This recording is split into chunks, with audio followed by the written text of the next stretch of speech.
What things a man must learn in order to be able to apply the art of disputation has been accurately shown by our philosophers, the Stoics.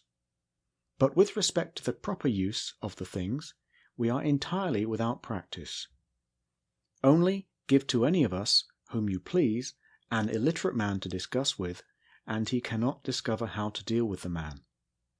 But when he has moved the man a little, if he answers beside the purpose, he does not know how to treat him, but he then either abuses or ridicules him and says, "He is an illiterate man. It is not possible to do anything with him." Now a guide, when he has found a man out of the road, leads him into the right way. He does not ridicule or abuse him and then leave him. Do you also show the illiterate man the truth, and you will see that he follows. But so long as you do not show him the truth, do not ridicule him, but rather feel your own incapacity. Now this was the first and chief peculiarity of Socrates, never to be irritated in argument, never to utter anything abusive, anything insulting, but to bear with abusive persons and to put an end to the quarrel.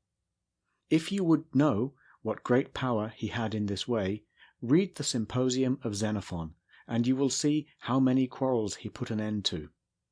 Hence, with good reason, in the poets also this power is most highly praised. Quickly, with skill, he settles great disputes. Hesiod, Theogony, verse 87.